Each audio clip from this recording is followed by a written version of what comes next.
Ya, sudah sore. Pasti hari ini nggak turun hujan lagi. Tanaman lada Bapak pasti kering lagi. Tuh kan benar, tanahnya kering lagi. Paksa dia aku yang nyiram. Kak, itu Rafa. Oh iya, Kita samperin yuk. ayo.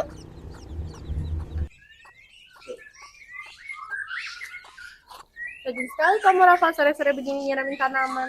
Andin Kak Rapi. Iya nih, semingguan hari ini belum turun hujan. Lumayan repot juga ya kalau manual kayak gini. Iya nih Kak, mana tugas dari sekolah baik juga ya. Kalian ada gak sih ide untuk mengatasi permasalahan kekeringan yang terjadi akibat perubahan iklim? Oh iya, aku pernah lihat sih di media sosial kalau ada sistem monitoring kelembapan tanah dengan menggunakan program microcontroller dan teknologi IoT. Oh ya, kemarin di kelas saya juga dapat materi tentang microcontroller loh. Salah satunya sensor kelembapan tanah yang tadi diceritakan oleh Andin itu. Gimana kalau misalnya pulang sekolah kita bikin sistem monitoring kelembapan tanah berbasis microcontroller? Pada prinsipnya, jika tanah kering, maka microcontroller akan mengirim sinyal ke pompa air untuk menyiramnya tanaman. Namun, ketika tanahnya kelembapan sudah cukup, maka microcontroller akan mengirim sinyal untuk pompa air berhenti untuk menghemat air. Berarti Rafa tidak perlu menyiram tanamannya setiap hari ya Kak, cukup memantau ketersediaan airnya saja. Iya, betul itu, Din. Wah, idenya keren juga ya Kak. Aku boleh ikut gak? Boleh kok, besok pulang sekolah kita ketemu di kelas Smart Classroom ya. Kita buat sistem monitoring kelembapan tanah. Oke deh Kak, siap. Oh iya Pak, aku sama Kak Raffi pulang dulu ya. Soalnya udah tungguin Mama nih di rumah. Oh, gitu aja. Perkenalkan, kami finalis Quiz Ki Hajar STEM tahun 2024 dengan kode tim Lampung 04.000414 dari SMK SMTI Bandar Lampung, Provinsi Lampung. Saya Andini Febriani Junaidi Putri. Saya Gusti Rafa Abdul Thalib dan saya Barfi Arwani. Jadi, kami akan membuat proyek pengairan otomatis atau smart irrigation pada tanaman lada. Gimana? Sudah penasaran bukan? Yuk ikuti video kami selanjutnya. Nah, sekarang kita bakal membuat sistem irigasi otomatis yang bakal membantu banget untuk Rafa atau petani lainnya kalau misalnya kekurangan air gitu. Nah, untuk alat-alat yang kita gunakan, pertama ada ESP8266. Ini sebagai microcontroller atau sebagai otak dari segala alat yang kita gunakan. Nah, kedua ada sensor kelembapan tanah. Nah, ini berfungsi sebagai kita mengukur kelembapan tanah yang ada di tanaman itu. Selanjutnya ada sensor DHT. Sensor DHT juga disebut sensor suhu. Jadi kita bisa melihat suhu yang ada di sekitar lingkungan tanamannya. Ini ada LCD. LCD bakal menampilkan data dari sensor DHT sama sensor kelembapan ini. Jadi kita bisa melihat kelembapan sama suhunya berapa lewat sini. Nah, selanjutnya kita pakai pompa air. Pompa air ini berfungsi sebagai menyalurkan air, kita memompa airnya. Nah, untuk pompa air itu memakai baterai 9 volt. Selanjutnya ada relay. Relay itu berfungsi sebagai memutus atau menyambungkan aliran listrik agar pompa air bisa hidup sama mati. Nah, ini ada breadbox. Breadbox itu sebagai menyambungkan jumper ini ke alat-alat yang kita gunakan. Ini ada kabel data USB. Kabel data USB berfungsi sebagai kita nyalurin listrik ke USB ini dan sebagai kita mengupload codingan atau codingan untuk ke USB ini. Nah, yang terakhir ada kabel jumper. Kabel jumper ini berfungsi untuk menyambungkan antara alat ke blackboard sama ke USB-nya. Nah, selain alat-alat ini kita juga butuh yang pertama botol minum bekas. Nah, untuk botol minum bekas ini berfungsi sebagai penampung air untuk ke pompanya. Nah, selanjutnya ada bekas wadah makanan. Nah, bekas wadah makanan untuk menyimpan alat-alat ini supaya kita susun agar bisa dibawa kemana-mana. Jadi kita nggak cuma di satu tempat aja gitu. Oh ya, Rafa, Andin. Nah, alat-alat yang kita gunakan itu relatif sederhana dan murah, dan kita juga bisa memperolehnya di toko-toko elektronik di sekitar rumah kita. Wah, alat-alatnya sungguh menarik ya Kak. Aku sudah tidak sabar nih untuk merangkainya. Yuk kita langsung rangkai. Oke deh, sekarang kita bakal bagi tugas ya. Andin sama Rafa bakal membuat rangkaian sesuai ada di gambar ini, dan saya bakal membuat codingannya di laptop, oke? Oke Kak. Untuk codingannya, kita memakai aplikasi Arduino dengan memanfaatkan template yang sudah tersedia di internet.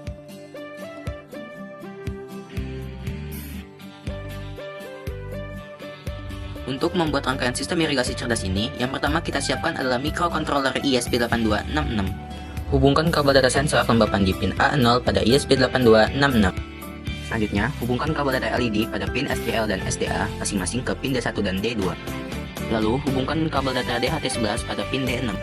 Hubungkan kabel data relay pada pin D5 setelah dirangkai dengan pompa air DC dan baterai 9 volt. Hubungkan seluruh kabel tegangan pada pin VCC di setiap perangkat pada pin VIN pada ESP8266. Terakhir, jangan lupa hubungkan seluruh kabel grounding dari setiap perangkat pada pin G pada ESP8266. Nah kak, seluruh rangkaiannya udah kami buat nih. Coba deh cara lihat, kira-kira ada yang salah nggak ya? Oke, saya lihat dulu ya.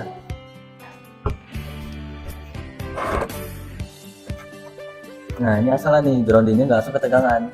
Walaupun ini cuma 5 volt, kalau misalnya kesalahan seperti ini, bisa menyebabkan konsleting pada alat ini. Nah, oke, saya bikin ya. Oke, sekarang sudah benar semua menurut saya. Nah, saya coba upload codingannya ya.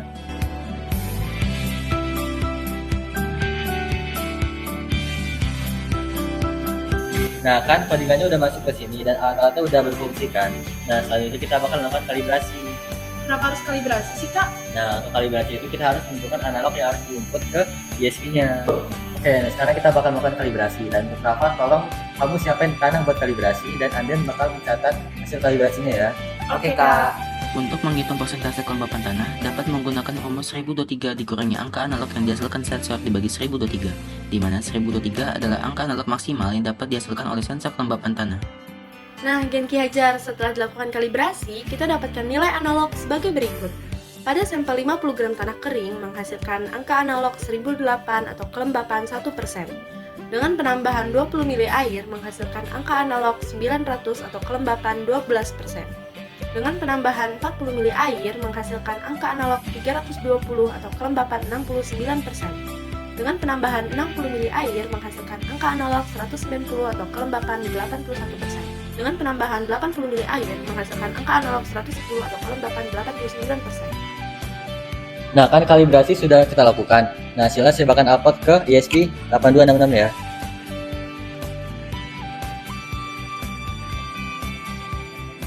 Nah, kan data analognya sudah saya upload ke ESP8266 ini. Nah, selanjutnya kita bakal uji ke tanah ini.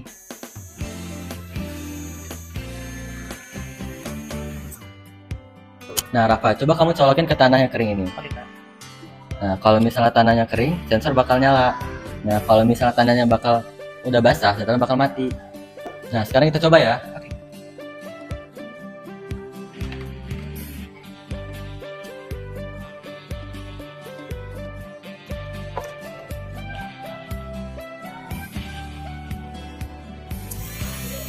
Nah, kan ini tanahnya kering, tanahnya membutuhkan air, jadi pompanya bakal nyala. Coba kamu tetesin air sedikit demi sedikit.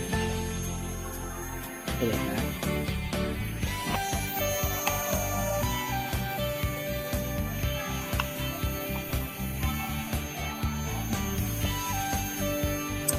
Nah, kan matikan pompanya, itu artinya tanahnya sudah mulai basah atau melembab. Wah, sistem rangkaiannya berfungsi dengan baik sesuai dengan rencana ya kak. Selanjutnya, yuk besok kita coba di tanaman lada bapakku. Oke, besok saya sama Adin main ke rumah kamu ya. Oke kak. Wah, ternyata ini alat yang kita buat kemarin ya kak. Aku sudah penasaran nih untuk mencobanya. Yuk kita coba kak. Ayo kita coba.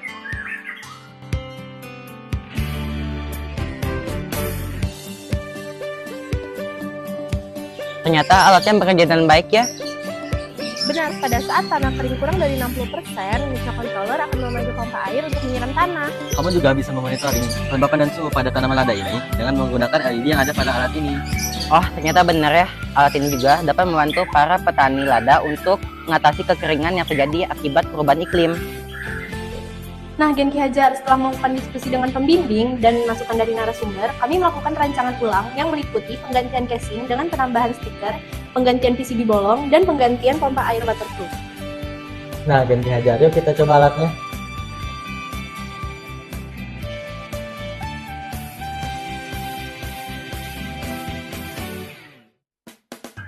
Ya, sebagai pembudidaya tanaman lada di Provinsi Lampung, khususnya di Kota Bandar Lampung, saya terbantu dengan sistem irigasi cerdas yang dibuat oleh siswa SMK Bandar Lampung.